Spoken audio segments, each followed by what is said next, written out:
Welcome my friends to another 1v1 online battle. My homeboy Kolek is looking to smash that silly clown hat off atop Malekith's head. And you may notice my name is Ironside in this one after my last battle when Adobe screwed me over and didn't add the black covering of my previous name, Snake Ironside, which is a combination of my very first gamer tag handle on any game, which was SOCOM 2, PS2, back in the day. Snake was my name, that's why I used that name, due to my love of Metal Gear. And Ironside is a Vikings TV show reference. I just thought it was a cool combination of words. I'll probably be changing my name for all my online battles now, so you'll probably see me come up with all sorts of different random names. Anyway, this build, this Chaos build, is very much a speedy Chaos build. It's one I've been working on for a little while. I've been using it quite a lot recently. My only infantry is 4 units of Forsaken, very fast on their feet, very good at taking down light infantry. And then the main power of this army is Dragon Ogre Shaggoth, which I've upgraded to 3 silver chevrons, gives him a bit more melee defense, melee attack, and leadership. I've also got Kolek, because he's Kolek, so I've got 2 Dragon Ogres, that's kind of the idea.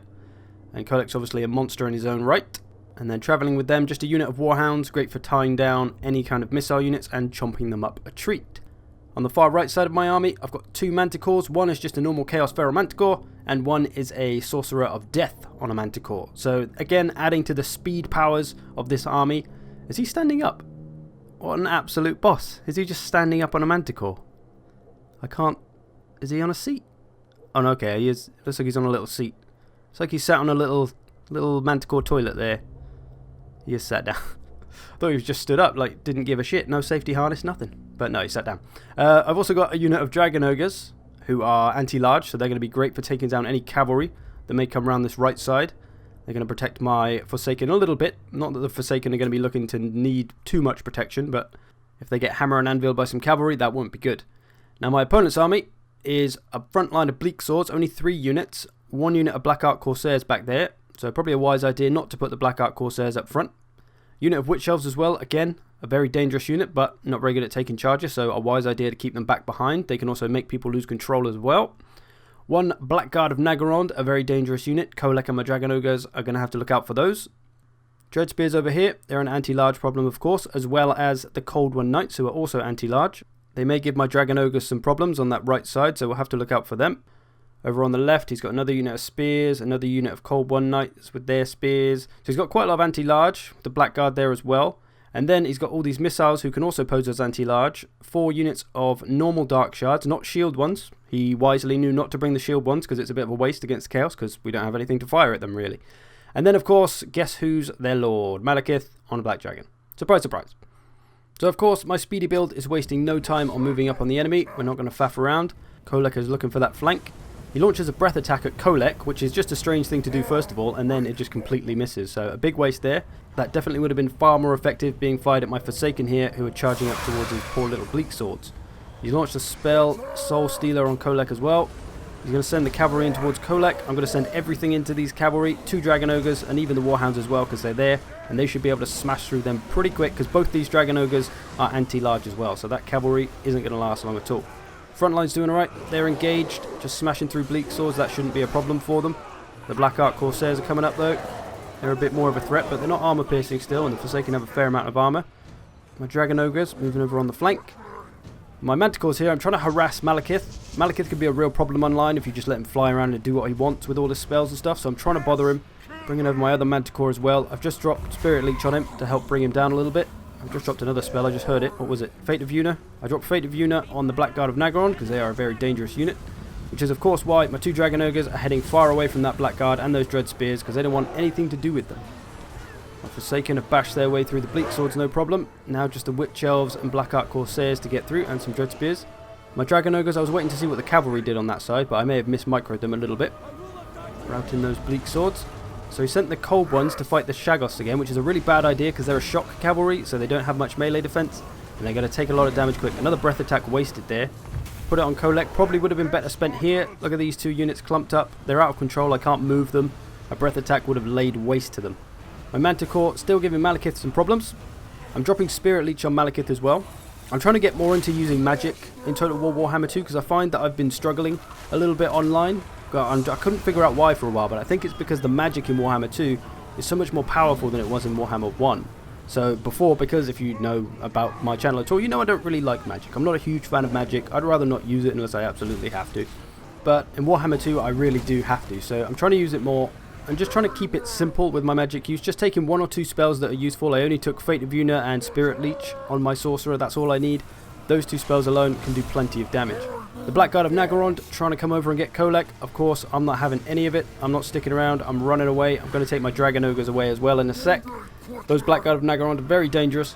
And it's really a struggle for him because the Blackguard are never going to be able to catch a Dragon Ogre. So it's really kind of pointless for him to pursue them. And his best hope of taking down the 2 Dragon Ogres is probably his missiles. Now you can see here, the Madness of Cain has made me lose control of my Dragon Ogre. So I can't do anything about this at the moment. My opponent doesn't seem to have noticed, because if he had, he would have brought these Blackguard of Naggarond over to get all over this Shaggoth, because he wouldn't be able to escape because I can't control him. He'd just stand there, look, he's just running to spears. He's now fighting spearmen. Luckily I've got the Forsaken there to help him out, but he's fighting those spearmen, and that is going to do a lot of damage to him. If he was fighting the Blackguard as well, that would be, well, probably be the end of him, to be fair. But no, the Blackguard are still chasing Kolek completely pointlessly. He should have probably noticed by now that I'm pulling Kolek away from those Blackguard all the time, and that he's never going to catch him with the Blackguard. They're simply not fast enough, and Kolek is a high mass unit. He can get away from everything pretty well.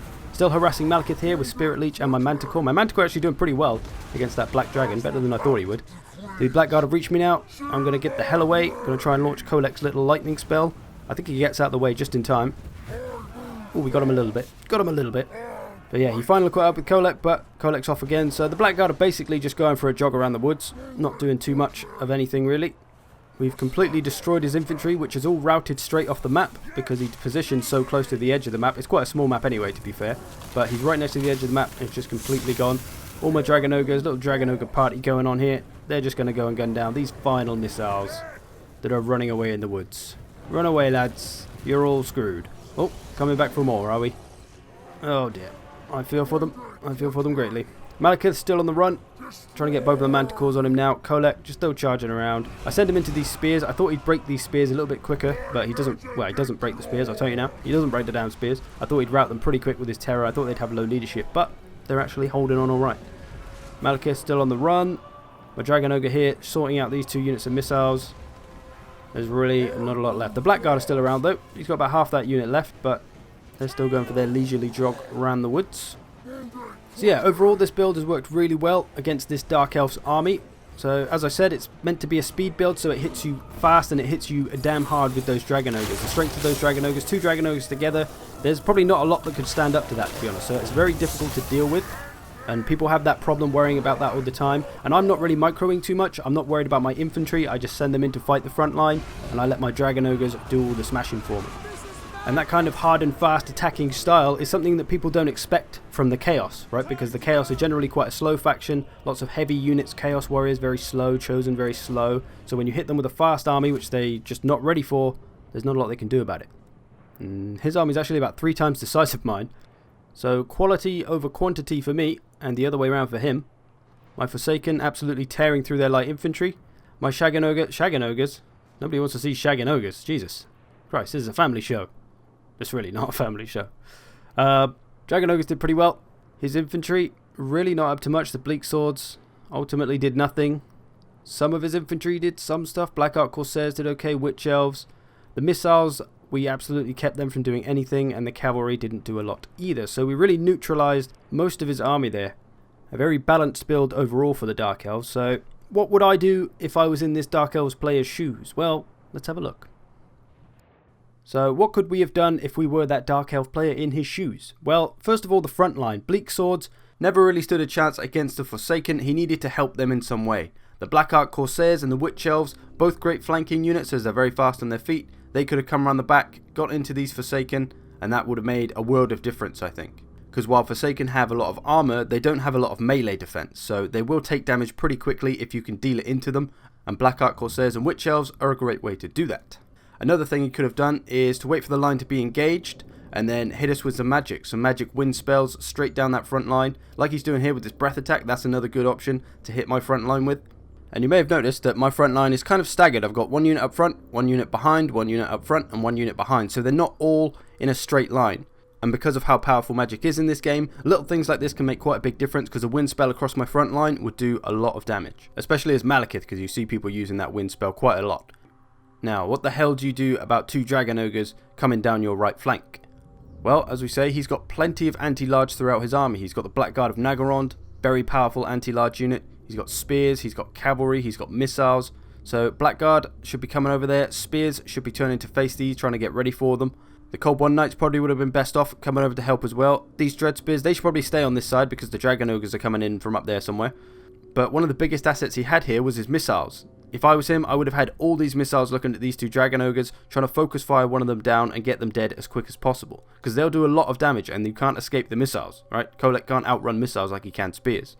There's also the problem with his missiles that they're in the trees, which reduces their effectiveness, and they're really far back. So he's not really making use of the range that they have, where he could fire on us before we even get to him. Hiding them in the trees in this situation doesn't really give you any profit. So everything should be paying attention to this side and to these Dragon Ogres, really. You can see as things approach. So these missiles, they're not even firing yet. We're nearly at their front line. There you go. They've just started firing, but we've reached their front line. So now he's going to shoot a load of his own men in the back, and it's really ineffective and poor use of those missiles. Front lines are engaged now, so no real attempt to flank. He just comes straight forward with his front line, just charged straight into us. You could argue that the Bleak Swords wouldn't hold long enough for him to flank anyway, so that's probably a fair point. Missiles, still not paying any attention to the Shaggoths. Oh, it looked like they might be now. They're turning. And he does have his Blackguard and his spears on the right side, but he's running the Blackguard towards my Shaggoths, which makes it a hell of a lot easier for them to just run straight past him and get into those missiles. You've got to try and block these units, not just run at them, because they will just run straight around you. So yeah, there we go. This is all very easy to say in hindsight. I know if I was playing this battle in his shoes, I probably wouldn't have done everything I just said. I would have forgotten things because in the heat of battle, that's how things go. But I think this army is quite an easy one to identify where the strength of it is, right? There's not much of an attack on the left for him. The whole thing was on the right, so everything should be moved over to that right side. All the cavalry, all the missiles, all the spears, everything to the right side. Stop the Shaggoths, because once you stop them, I've got nothing left.